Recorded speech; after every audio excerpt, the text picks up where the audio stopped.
నమస్తే welcome to I dream నేను మీ ఝాన్సీ అయితే తెలంగాణ ఎప్సెట్ డేట్స్ అయితే రిలీజ్ చేశారు అసలు ఎప్సెట్ అంటే ఏంటి ఎంసెట్ ఎప్సెట్ రెండు ఒకటేనా డిఫరెన్స్ ఏంటి అంటే డిఫరెన్సెస్ ఏం జరిగాయి లెటర్ ఎందుకు కన్వర్ట్ అయింది ఈ విషయాలన్నీ తెలుసుకుందాము ప్రస్తుతం అంతా ఉన్నారు సంజీవిని అకాడమీ డైరెక్టర్ పవన్ కాసు గారు నమస్తే అండి హలో మ్యామ్ అసలు ఎప్సెట్ అంటే ఏంటండి ఈ ఎంసెట్ ఎప్సెట్ రెండు ఒకటేనా అంటే ఇంతకుముందు ఎంసెట్ అనేవాళ్ళు engineering agriculture medicine common entrance test ఇప్పుడు మెడిసిన్కి నీట్ ఎగ్జామ్ ద్వారా అంటే ఎంబీబీఎస్ అండ్ బీడీఎస్కి నేషనల్ వైడ్ నీట్ ఎగ్జామ్ ద్వారా నీట్ యూజీ అంట అండర్ గ్రాడ్యుయేట్ దాని ద్వారా అడ్మిషన్ జరుగుతున్నాయి కనుక ఇంకా మిగిలిపోయింది మెడిసిన్ పోగా ఏంటి pharmacy so engineering agriculture pharmacy common entrance test so అట్లా ఈఏపీసీఈటీ కొంతమంది స్టూడెంట్స్ దీన్ని ఏపీసీఈటీ ఆంధ్రప్రదేశ్ ఎగ్జామ్ ఏమో మన ఎగ్జామ్ కాదేమో అనుకుంటున్నారు సో ఇది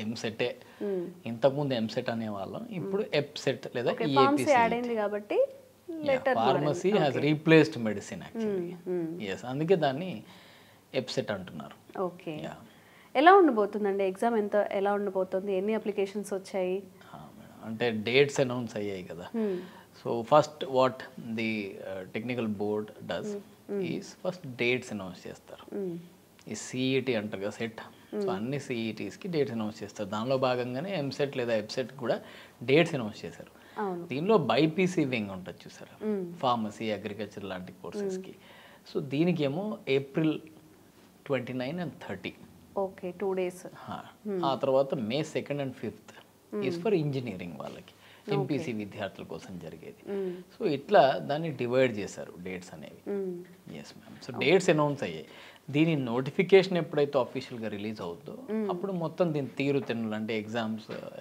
ఈ పేపర్ ఏ విధంగా ఉండబోతుంది సిలబస్లో ఏమైనా మార్పులు చేర్పులు జరిగాయా ఎంతమంది అప్లై చేస్తారు అనే విషయాలు అనేవి బయటకు వస్తాయి ఇంకా అప్లికేషన్ సంబంధించిన ఏ రకమైన ఇన్ఫర్మేషన్ అనేది దానికి సంబంధించి లేదు మేడం సో ఇది కేవలం తెలంగాణ స్టేట్కి సంబంధించిన డేట్సే సో దీంతో కోయిన్సైడ్ కాకుండా కొంచెం అటు ఇటుగా ఆంధ్రప్రదేశ్ డేట్స్ కూడా ఉంటాయి సో దీంతో మనకు ఒక రఫ్ ఐడియా వస్తుంది ఇక్కడ since you host about the numbers last year numbers తీసుకుందాం లాస్ట్ ఇయర్ నెంబర్స్లో చూసుకుంటే దాదాపు 2.5 లక్షల మంది విద్యార్థులు ఇంజనీరింగ్కి అపియర్ అయ్యారు 1 లక్ష మంది వరకు బైపీసీ స్ట్రీమ్లో అపియర్ అయ్యారు so MPC స్ట్రీమ్లో 2.5 lakhsలో approximately 50,000 students Andhra Pradesh నుంచి వచ్చి అపియర్ అవుతారు వాళ్ళ ఇంట్రెస్ట్ హైదరాబాద్ ఇక్కడ హైదరాబాద్లో చదివితే అవకాశాలు ఏమైనా మెరుగ్గా ఉంటాయేమో అని ఆంధ్రప్రదేశ్ విద్యార్థులు మన దగ్గర ఎక్కువ రాస్తారు in comparison to Telangana student writing AP EAPCET so 50,000 మంది వరకు రాశారు పార్టిసిపేట్ చేస్తారు ఎగ్జామ్లో అయితే ఇంటర్మీడియట్ సబ్జెక్ట్స్ ఏవైతే ఉన్నాయో అక్కడ వచ్చే స్కోర్ ఆ వెయిటేజ్ అనేది దీనికి యాడ్ అవ్వడం అలాంటివి ఏమైనా ఉన్నాయా అండి ఇక్కడ 25% ఇంటర్మీడియట్ స్కోర్ అనేది 25% అంటే చాలా ఎక్కువే అంటే పర్సెంటైల్ స్కోర్ తీస్తారు percentile is always relativity theory based అంటే అన్ని సబ్జెక్ట్స్లో ఎలా వచ్చాయనే దాని మీద ఈ వెయిటేజ్ ఉంటుంది అంతే సో ఇంటర్మీడియట్ మార్క్స్ 25% వెయిటేజ్ అనేది దీనిలో యాడ్ అవుద్ది ఇప్పుడు నాకు ఎప్సెట్ 75% తీసుకుంటే 25% అనేది ఇంటర్మీడియట్ మార్క్స్ వెయిటేజ్ ఉంటుంది ఓవరాల్గా క్యూములేటివ్ ర్యాంక్ అనేది వాళ్ళు మెన్షన్ చేస్తారు ఇప్పుడు ఎప్సెట్ ఎగ్జామ్ తీరుతెన్నులు ఒకసారి చూసుకుంటే మ్యాథ్ నుంచి 80 క్వశ్చన్స్ ఉంటాయి ఎంపీసీ వాళ్ళకి physics and chemistry 80 questions 40 each BiPC వాళ్ళకి botany zoology physics chemistry 40 questions చొప్పున total 160 questions 180 minutes 160 marks for example నాకు 160కి ఈ ఎగ్జామ్లో కాంపిటేటివ్ ఎగ్జామ్ ఎప్సెట్లో 100 మార్కులు వచ్చాయి అనుకుందాం ఈ 100 అనేది is regarded for my 75% of the score 25% నా ఇంటర్మీడియట్ స్కోర్ తీస్తారు అదే యాడ్ చేసిన తర్వాత ఇప్పుడు సపోజ్ మీకు ఎప్సెట్లో నాకంటే తక్కువ మార్కులు వచ్చినా ఎంసెట్లో ఎక్కువ వచ్చినాయి అనుకుందాం అంటప్పుడు ఓవరాల్ తీస్తే మీకు నాకంటే మెరుగైన ర్యాంక్ రావచ్చు సో ఇది పర్సెంటైల్ ఆధారిత ఎవాల్యుయేషన్ కనుక ఇంటర్మీడియట్ మార్క్స్ కూడా ఖచ్చితంగా ఇక్కడ వెయిటేజ్ అండ్ ఇంపార్టెన్స్ రెండు ఉంటాయి అండ్ మోర్ ఆర్ లెస్ సిలబస్ని కూడా తీసుకుంటే ఇంటర్మీడియట్ టెక్స్ట్ బుక్ నుంచి 50 to 60% ఆఫ్ ది క్వశ్చన్స్ డైరెక్ట్గా వస్తాయి డైరెక్ట్గా మన స్టూడెంట్స్ అన్ఫార్చునేట్లీ ఇక్కడ ఇంటర్మీడియట్ టెక్స్ట్ బుక్స్ చదవరు, గైడ్స్ కానీ లేకపోతే ఇంకేవో ఫాలో అవుతూ ఉంటారు. అండ్ ఇంకొకటి లాస్ట్ 1 monthలో నేను ఏదన్నా క్రాష్ కోర్స్ జాయిన్ అవుతే నాకు విపరీతమైన మంచి ర్యాంక్లు వస్తాయి, అట్ట కూడా అది బలభ్రమే. కాన్సెప్చువల్గా స్ట్రాంగ్ ఉంటే కానీ మనం నిమిషానికి ఒక క్వశ్చన్ అటెంప్ట్ చేయలేం కదా. 160 questions 180 minutes అన్నప్పుడు ఇక్కడ 160 questions-ని 180 minutes 1:1 రేషియోనే కదా. అంటే నిమిషంలో వాళ్ళకి ఆన్సర్ రావాలి అంటే ఎంత గ్రిప్ ఉండాలి మేడం. చాలా రివిజన్ చేసి ఉండాలి మనం.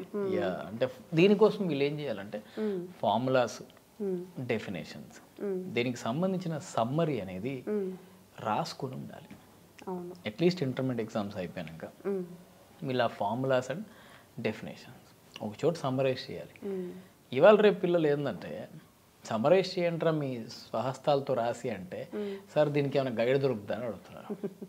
అవును, అంటే ఒక్కసారి చదివిన దానికన్నా ఒకసారి రాస్తే అది 2-3 times బెటర్ అని చెప్తూ ఉంటారు. బట్ అంత ఓపిక లేదనుకుంటా ఇప్పుడు స్టూడెంట్స్కి. తెచ్చుకోవాలి మేడం, వాళ్ళ కోసమేగా ఇవన్నీ. లేకపోతే మనిషి రోబోతో రీప్లేస్ అయ్యే రోజులు త్వరలోనే వస్తాయి. ఇప్పుడు విద్యార్థులు ఈ రకమైన క్రియేటివ్ స్కిల్స్ లేకపోతే ఏఐ అనేది ప్రపంచాన్ని తినేస్తుంది అనే విషయమే కదా మనం ప్రతిరోజు చూస్తున్నాం. స్టార్ట్ అయిపోయింది కూడా, మీరు అన్నట్టు ChatGPT ఇవన్నీ కూడా వచ్చేసాయి కాబట్టి మనం కొంచెం హుషారుగా ఉండాలి, స్కిల్స్ పెంచుకోవాలి, నాలెడ్జ్ పెంచుకోవాలి. Yes ma'am. So skilled labour లేక కాదు కదా, ఇప్పుడు స్కిల్డ్ పిల్లలు కూడా ఉన్నారు కదా. ఇప్పుడు 10% స్టూడెంట్స్ అట్లా కూడా ఉన్నారు మేడం. అంటే ఇట్లా నోట్స్లు రాసుకొని వాటిని సమ్మరైజ్ చేసుకొని అందులో ఉండే ఇంపార్టెంట్ పాయింట్స్ని ఎక్స్ట్రాక్ట్ చేసి పాత సంవత్సరం పేపర్లు ముందుకు తీసుకొచ్చి వాటి ప్రకారం ఒక అంచనాకు వచ్చి వెయిటేజ్ ఆధారంగా ప్రిపేర్ అయ్యే పిల్లలు కూడా ఉంటారు. ఇది 10% వేసుకున్నా కూడా ఈ లెవెల్లో ఈ ప్రపంచం నడుస్తుంది ఇప్పుడు. అవునా? మిగతా వాళ్ళంతా lazy and lethargic society, right? They are wasting their time, much of their time. So ఇప్పుడు పిల్లలు ఇంటర్మీడియట్తో పాటు ఎంసెట్కి ప్రిపేర్ అవ్వడం అంటే థియరీని కూడా చదువుతూ దానికి తగ్గట్టుగా ఆబ్జెక్టివ్ క్వశ్చన్స్ 1 minute టైం మించకుండా చేసుకోవాలి. ఇక్కడ ఒక అడ్వాంటేజ్ ఉందండి. ఇప్పుడు JEE లేదా నీట్ ఎగ్జామ్తో పోల్చినప్పుడు అక్కడేమో నెగిటివ్ మార్క్స్ ఉంటాయి. అంటే అక్కడ తప్పులు చేస్తే you will be penalised with -1 mark. ఇక్కడ నెగిటివ్ మార్క్ లేదు. అందుకే స్టూడెంట్ ఇక్కడ హరీబరీగా అటెంప్ట్ చేయకూడదు. ఇప్పుడు సపోజ్ 160లో ఇచ్చిన టైంలో నాకు ఓన్లీ 80 questions కరెక్ట్గా వస్తాయి అనుకుందాం. మిగతా 80 questions he can go for a guess work. వదిలేయద్దు, ఏదో గెస్ వర్క్ పెట్టుకోవచ్చు. ఈ గెస్ వర్క్లో కూడా కొన్ని టెక్నిక్స్ ఉంటాయి. ఇప్పుడు ఎట్లా అంటే మొత్తం 160 questions, ఇది రఫ్ ఎస్టిమేట్ కోసమే చెప్తున్నాం, ఇదేమి బ్రహ్మసూత్రం కాదు ఇది సక్సెస్ఫుల్ అవ్వడానికి, బట్ ఒక జనరల్ అప్రాక్సిమేషన్ ఇది. సో దీనిలో ఏంటంటే 160 questions-లో 40 option A, 40 option B, 40 option C, 40 option D ఉంటాయి ఇచ్చిన ఆప్షన్స్లో. సపోజ్ నేను 80 questions అటెంప్ట్ చేశాను, దానిలో నాకు వచ్చిన ఆన్సర్స్లో బి ఆప్షన్స్ అనేవి తక్కువ వచ్చినాయి అనుకుందాం. అంటే ఒక 70 వరకు ACD వచ్చి బి 10 వచ్చినాయి అంటే ఇంకా బీలు ఎక్కువ ఉండే ఛాన్సెస్ ఉన్నాయి. మిగతా 80 questions నేను కొంచెం బీలు ఎక్కువ పెట్టే గెస్ వర్క్ చేసుకుంటే కొంచెం స్కోర్ చేసే అవకాశం ఎక్కువ బీలు పెట్టేస్తాను. ఇంకా అంతే, అంతకుమించి బ్రాడ్ గెస్ ఇంకేముంటుందండి. ఈ ఇంకి పింకి పాంకి చేయకూడదు, దీనికి ఇది అవుతుంది దానికి అది అవుతుంది ఈ రకమైన అప్రాక్సిమేషన్కి పోతే కరెక్ట్ అవ్వవు మోస్ట్లీ. ఏదైనా ఫ్యాన్సీ చూస్తారు ఆప్షన్స్ పిల్లలు, ఏదో √3/4 π/2 ఏదో ఉందంటే దానికి పెడదాం, అంత ఫ్యాన్సీగా ఉండకపోవచ్చు. కొన్నిసార్లు ఆన్సర్ 0 లేదా 1 ఉండొచ్చు. సో ఈ రకమైన అప్రాక్సిమేషన్ పోవడం అనేది too much risky and time wasting. So కొన్ని జాగ్రత్తలు తీసుకొని ఈ వెబ్సైట్లో స్టూడెంట్స్ బాగా ప్రిపేర్ అయ్యి మంచి ర్యాంక్ లేదా మార్క్స్ తెచ్చుకోవచ్చు. ఎందుకంటే డేట్స్ అనౌన్స్ అయ్యాయి. అండ్ ఎవరైతే స్టూడెంట్స్ ఈ JEE మెయిన్ పట్ల సీరియస్గా లేరో వాళ్ళు ఎంసెట్ ఇప్పటి నుంచే చదవడం మంచిది. అక్కడ స్కోర్ చేయలేని వాళ్ళు మళ్ళీ వెబ్సైట్ రాసుకోవచ్చు. Any student can write any exam. Last minute tips ఏమైనా చెప్తారా స్టూడెంట్స్ కోసం? అంటే అందరికి ఇవే కావాలి.